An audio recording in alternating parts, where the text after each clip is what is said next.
G'day everybody, welcome to another cycling commentary video.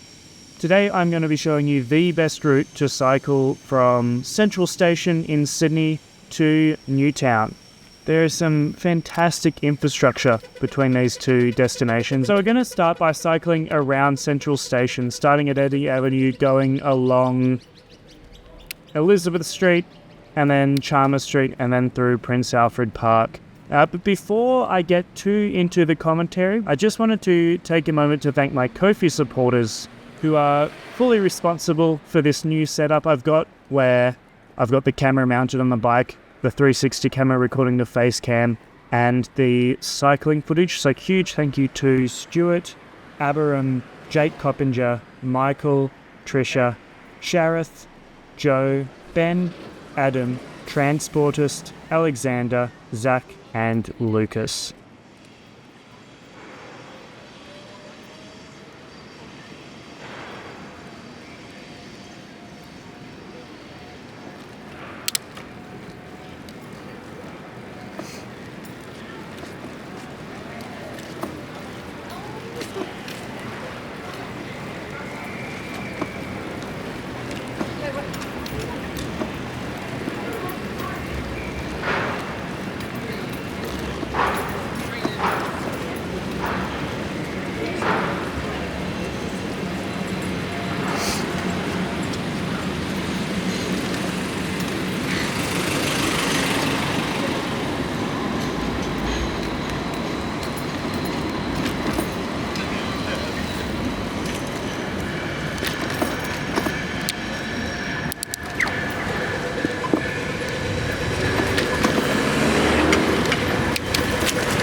Thank you.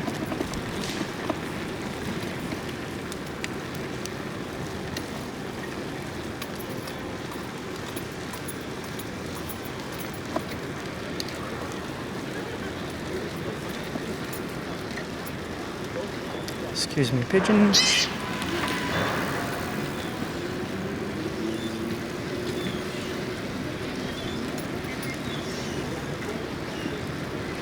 Alright, it's been a while since I've done one of these, a cycling commentary video.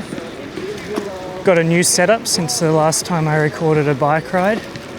I've got the Insta360 mounted to my bike and a microphone.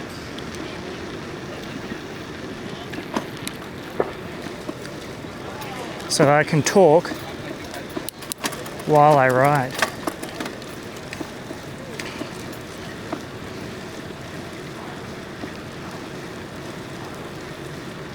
You may notice as well, different bike to usual. This is my partner's bike. I took it because it fits much more easily on the Bathurst Bullet than my long-tail cargo bike does. That one's a tricky one to fit on the Bullet. It only fits in the wheelchair space, which it's not meant to go in anyway. So it doesn't fit on the actual bike racks, whereas this one does.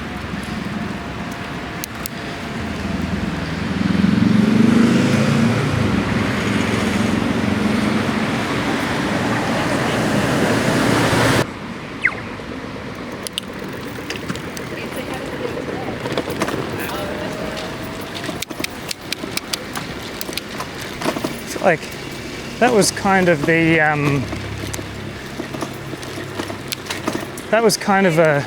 a taster of the spectrum of Sydney cycling culture there, wasn't it?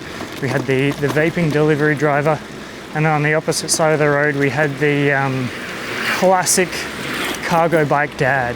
I feel like two ends of the Sydney cycling spectrum. Personally, I feel like I reside more on the cargo bike dad side of the spectrum. To the point where even though I have no children, I have had multiple people assume that my bike is for ferrying kids around. I guess it's just the vibe of the bike.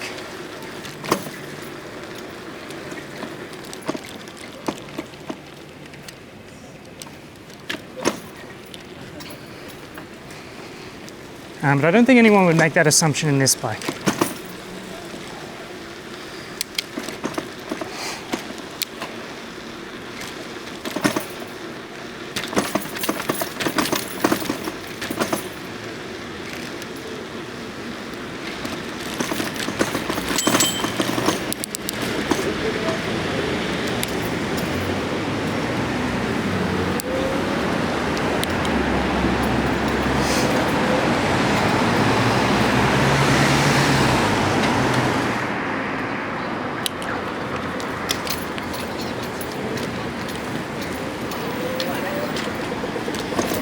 I feel like we just kind of got a taste of why those mixed bike pedestrian crossings don't always work, especially when some are turning onto the road, some are continuing straight, and there aren't really ways to sort that out. I mean, it turned out fine, but it was a bit clunky.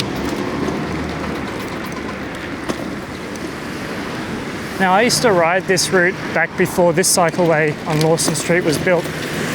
I remember when it was built, it was a bit of a relief because this was just two really wide lanes of traffic, and now it's two narrow lanes of traffic and a cycleway, which is so much better.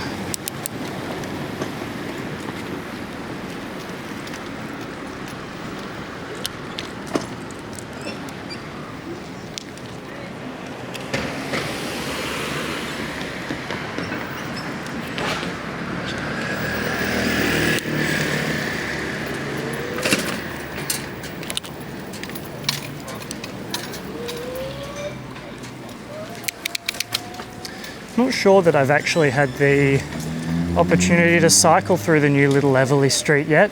I think last time I went this way in Sydney, I went around the detour along, I forget the name of the street, Ivy something or Abercrombie something. But they've done a really fantastic job with this, I think.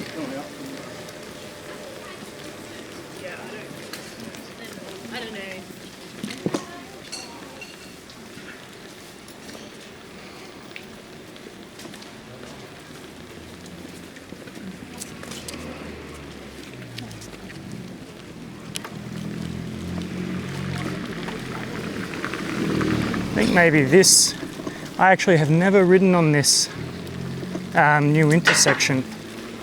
There you go. So that was interesting. I'm not sure that it was necessarily obvious to that driver who was going the opposite way to me that there would be bicycles approaching from that direction, because this is a significant part of the bike routes around these parts. So perhaps just having a sign that says bicycle, one-way bicycle accepted, that works for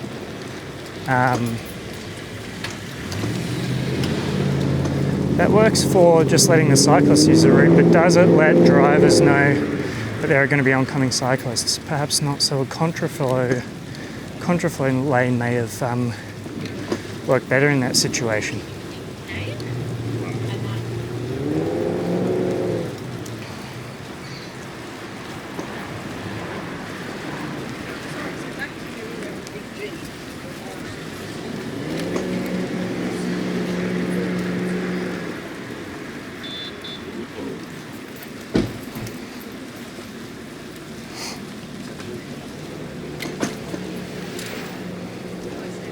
Something's going on at Carriage Works.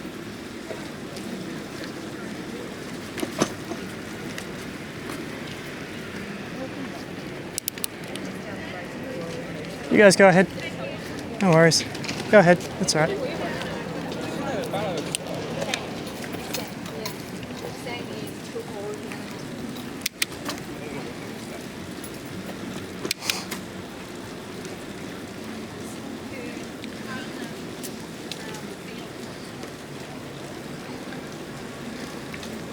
Now, if any of you watching are in the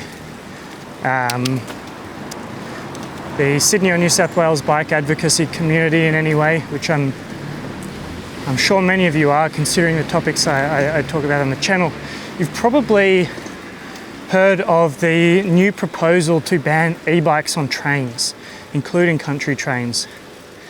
Now,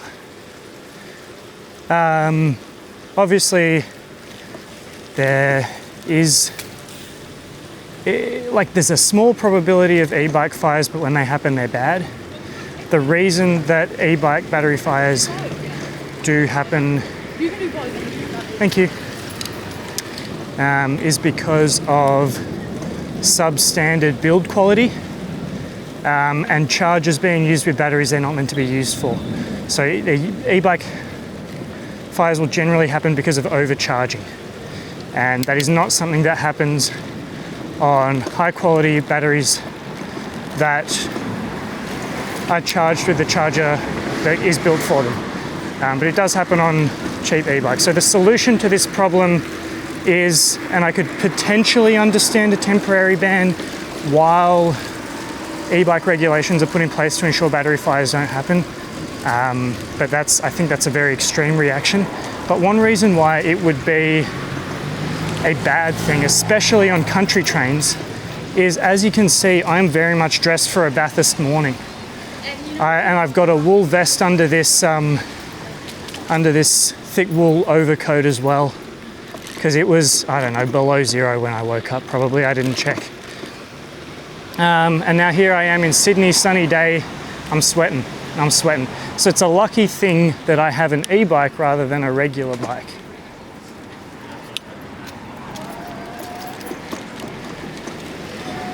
And that's just an extra consideration to take into account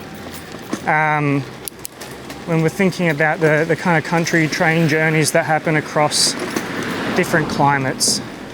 If people are using their bike as a last mile thing, arriving in Sydney from Canberra or Bathurst or the Blue Mountains or literally anywhere once you hit the Great Dividing Range and you head inland, then you have the temperature difference to contend with, and the e-bike helps a lot with that without having to worry too much about being able to store big coats and that kind of thing. Excuse me, coming through, thanks.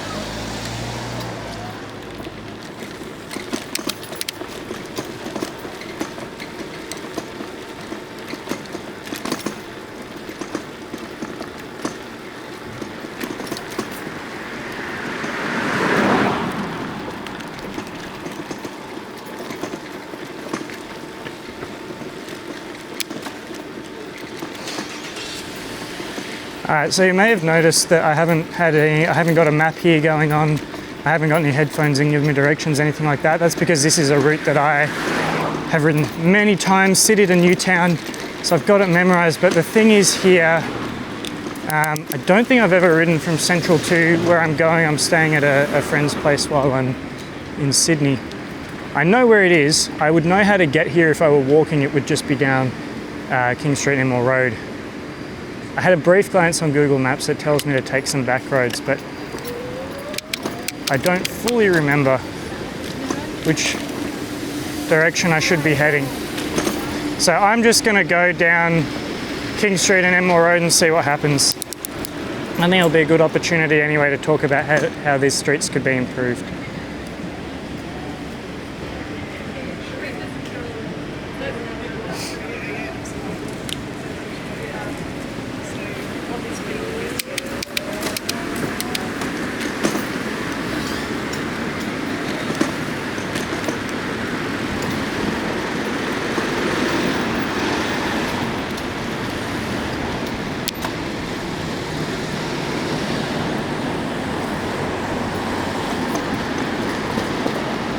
Alright, so as we can see, we're off the cycle routes, but we've reached the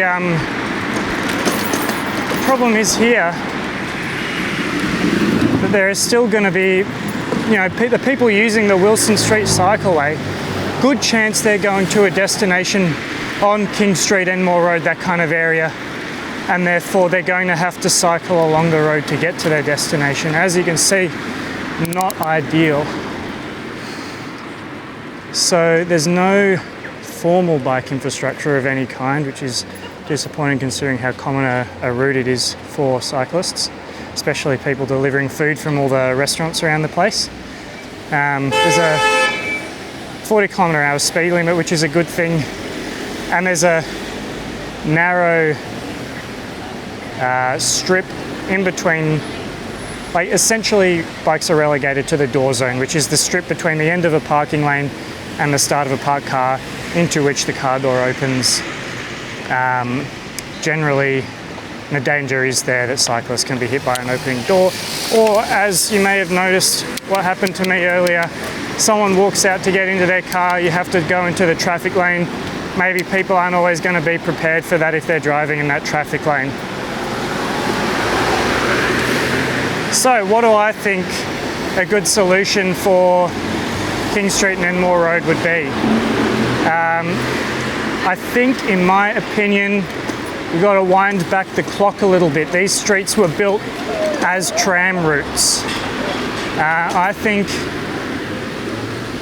bring back, I mean, a tram has already been proposed by City of Sydney to Broadway, right, which turns into King Street, which leads on to Enmore Road.